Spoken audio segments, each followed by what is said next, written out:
Needless to say, our experience over the years in the maritime territories and islands in the West Philippine Sea and South China Sea has taught the country a valuable lesson learned the hard way. Never leave what's ours out there idle and for others to squat on and eventually take. PTV's Jervis Manahan joined a recent expedition to the vast and richly laden maritime territory in northeastern Luzon and government's plans for it in the near future and over the long haul in this report.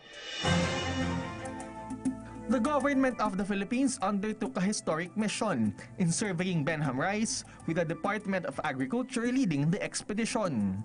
From Manila, we traveled for 5 hours to Infanta, Quezon, which served as our jump-off point.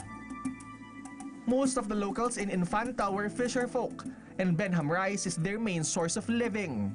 The Department of Agriculture distributed fishing gear under the condition that this won't be used for illegal fishing. After a few hours, we boarded MV DA Bifar, and together with government officials, we sailed for 22 hours in the eastern seaboard, which is almost part of the Pacific Ocean. This is the first time the government launched a big expedition to Benham rice, and Secretary Piñol is the first cabinet member to survey the area. We endured big waves, heat, and rain, but our spirits were unrelenting just to hoist the Philippine flag there. The Benham rice is 200 nautical miles far from the shores of Infanta. With an area spanning 25 million hectares, it is larger than the land area of Luzon, giving it an equally large potential for being a sustainable source of food. Ang tingin natin sa Benham rice ngayon, it's a new horizon for the country in its effort to produce more food for the Filipino people. We really have to make sure that the next generation of Filipinos will have sufficient food. Ito, yung Pacific bluefin, you can only find in this place. In other parts of the Philippines, you cannot find that species, yung Pacific bluefin.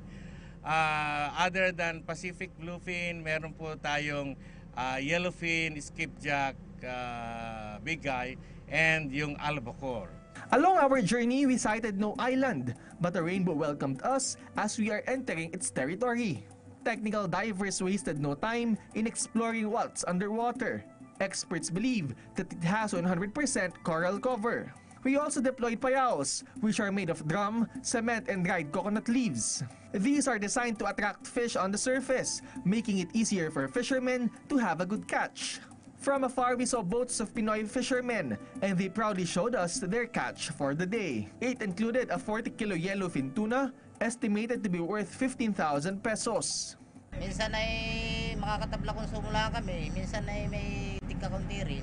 Baka isang buwan, baka mahigit pa hanggang may konsumo. It is no joke fishing in Benham rice because they had to sail for 36 hours, but they only earn 5,000 to 10,000 pesos per week. The Benham rice remains largely unexplored, but if research and development continue, we may be able to make the fishermen's lives easier. This part of the sea is rich with marine biodiversity, and being part of our exclusive economic zone, it must be clear to the world that the Benham rice is ours. For the PTV News, Jervis Manahan.